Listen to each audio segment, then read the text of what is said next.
révérend Pasteur Anthony, bonjour. Bonjour. Qui êtes-vous réellement, pasteur?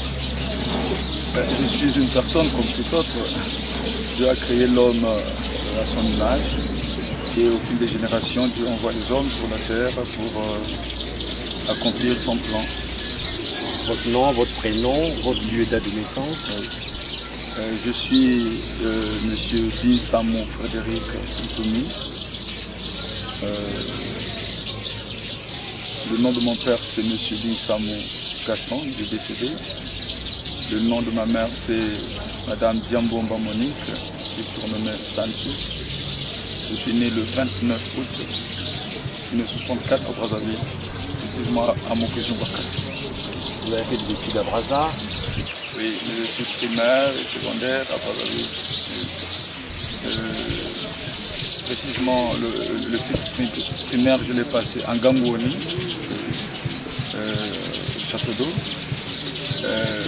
Le collège, je l'ai fait au CG Matua. Et après, je suis venu jusqu'au CG Stade de la Révolution, actuellement Stade Massamba Débat. Et après, je me suis lancé dans une culture générale, dans les instituts. Révérend Pasteur Anthony, vous menez un combat politique.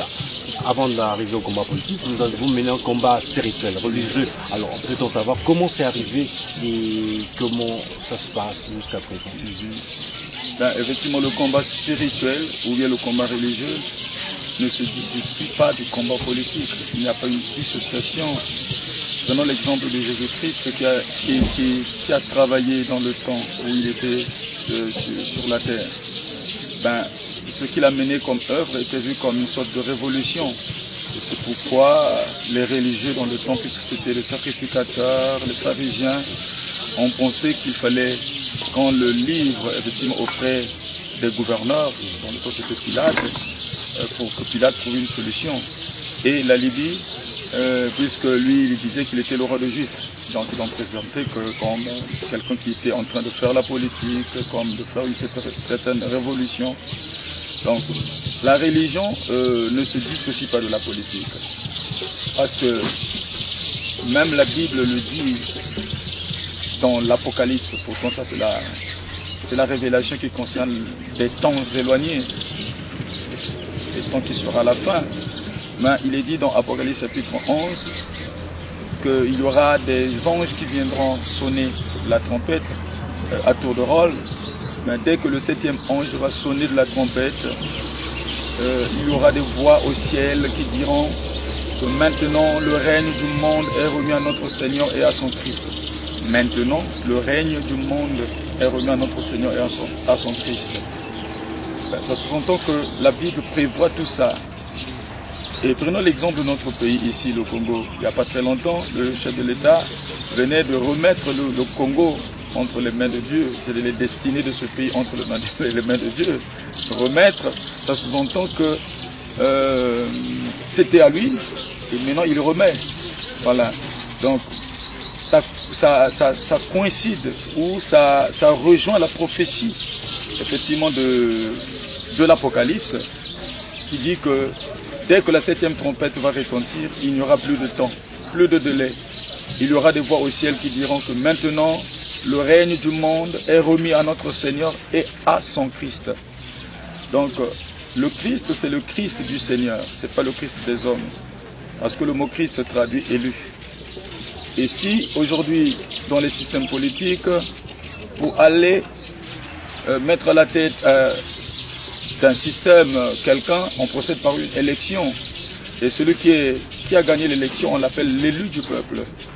Et il devient comme le Christ du peuple. Or Dieu a aussi son élu, c'est-à-dire celui qu'il aura choisi. Il a ses huiles, c'est vrai. Donc l'élu de Dieu, on l'appelle le Christ de Dieu, le Christ du Seigneur. C'est pour dire que la politique n'est pas un système qu'on peut mettre en dehors de la religion ou de la spiritualité, parce que Dieu, il se nomme aussi le Dieu de toutes les nations. Or, Dieu ne pouvait pas parler des nations sans regarder ce qu'il y a à l'intérieur des nations, c'est-à-dire les États. Or, les États sont représentés par des systèmes de gouvernement. C'est comme Jésus aussi, quand il a dit, écoutez, quand vous priez, dites notre Père qui est aux cieux, que ton nom soit sanctifié, que ton règne vienne. Ça sous-entend que ceux-là qui croient en Dieu vont prendre possession du règne de Dieu. Mais certains croyants pensent que ce n'est qu'après la mort, quand quelqu'un meurt, c'est sûr que c'est un mystère et après c'est en ce moment-là qu'il va hériter le royaume de Dieu. Non, l'Apocalypse dit, tous ceux-là qui vont concourir à son avènement sera un royaume des sacrificateurs pour Dieu et pour Christ. Et ils vont régner sur la terre. Ça c'est la Bible qui le dit. Donc, il y a une jonction entre la politique et la religion. Ça ne se dissocie jamais. Pasteur, on peut dire que vous êtes rempli d'une mission. Et de qui et comment menez-vous cette mission? Parler de la mission, il n'y a pas une mission spéciale qui peut être donnée à un individu donné. La mission est commune. Il faut parler de la génération. Il y a un temps où Dieu a suscité des hommes sur la terre. Par exemple, au temps d'Israël, quand Israël dérapait toujours ou s'égarait, Dieu était contraint d'amener des gens, une autre nation, pour les punir, soit qu'il les traînait en captivité, soit par le moyen de la guerre. C'est pour que Israël revienne à Dieu. Pour que Israël revienne à Dieu. Et c'est comme, il y a eu un temps où Israël a été amené captif en Babylone. Et pendant cette période, Dieu a suscité un jeune prophète nommé du nom de Jérémie. Mais parmi les Israélites, il y avait aussi des doyens, il y avait des sages, il y avait des intellectuels, des docteurs de la loi qui pouvaient réfléchir, faire une analyse. Et beaucoup d'entre eux avaient pensé que, ils sont restés longtemps dans Babylone, ils se sont dit, ah non, il faudrait que nous puissions réagir, nous devrons manifester, sinon la liberté ne peut pas arriver comme ça, elle seule. Il faudrait que nous réclamions notre liberté pour que nous regagnions notre patrie. Mais Dieu a suscité Jérémie qui avait dit, écoutez, ce que vous voulez faire là, je vous ai vu, mais je ne suis pas avec vous dans ce que vous voulez faire.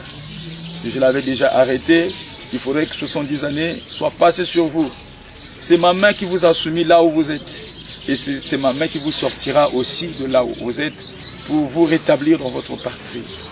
Et Dieu a parlé par la bouche de Jérémie. Mais beaucoup de gens, c'était la majorité, avaient contesté, avaient dit que Jérémie, c'est pas ce qu'il disait ne venait pas de Dieu. Ils avaient essayé, mais nombreux parmi eux avaient trouvé la mort. C'est pour dire qu'il y a un temps pour toutes choses sous le soleil.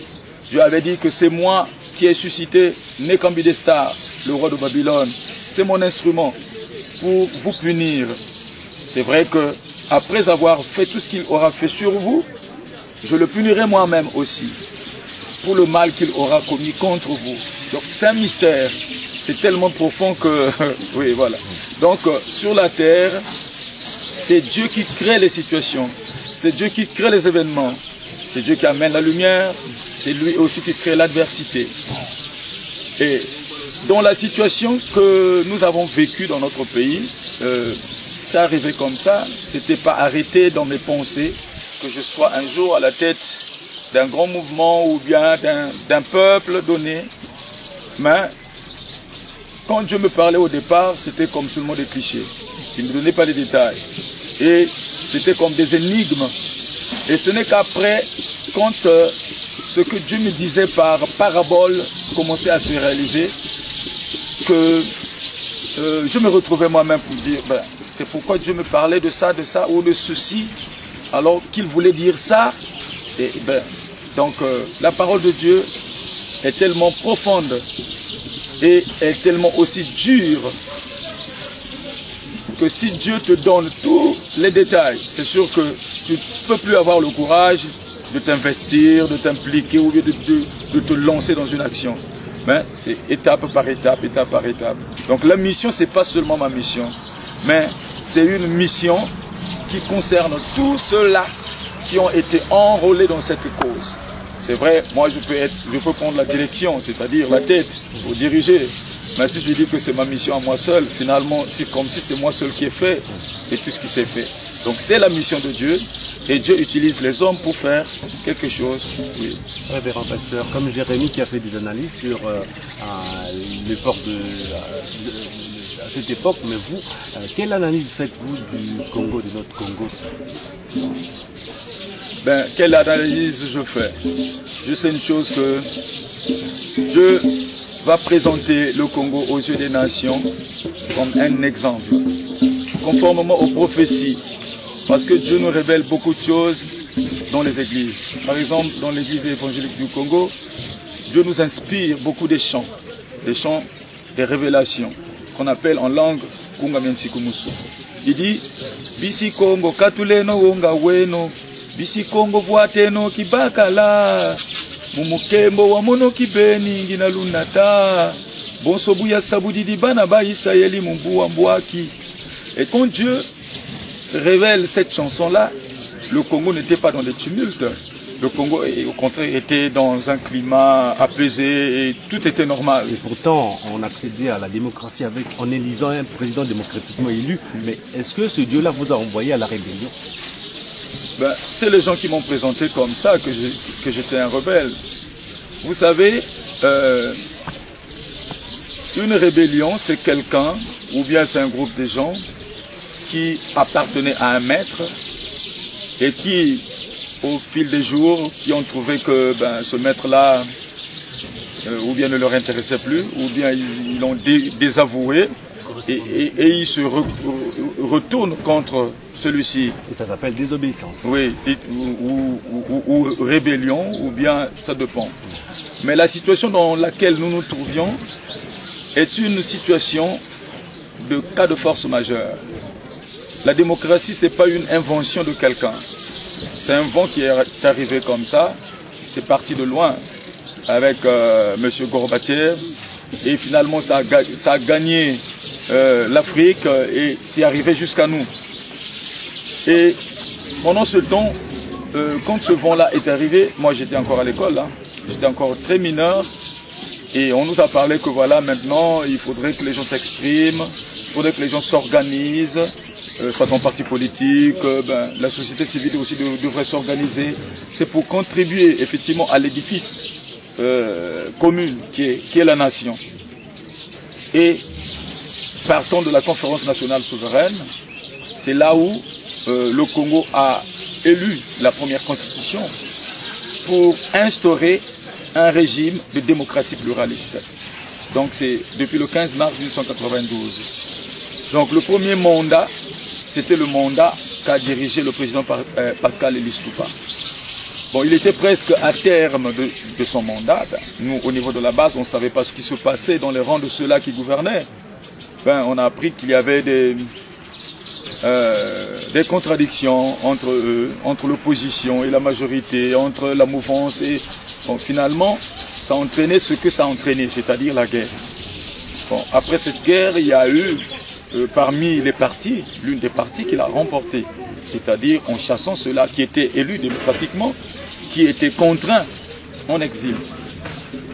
Maintenant, quand celui qui est arrivé a pris les choses en main, c'est au cours, effectivement, de l'exercice de son pouvoir que ceux-là qui étaient ses alliés, c'est-à-dire qui l'ont prêté main, n'ont pas d'abord quitté le territoire, ils ont organisé un ratissage systématique et c'était dans les régions sud de la République actuellement, des départements. Et pourquoi? Parce que ces gens-là étaient vus en appartenance géographique et ethnique, ceux-là qui étaient au pouvoir déchu. Bon, ça c'est l'une des raisons qui a fait que la guerre arrive jusque dans le sud de la République.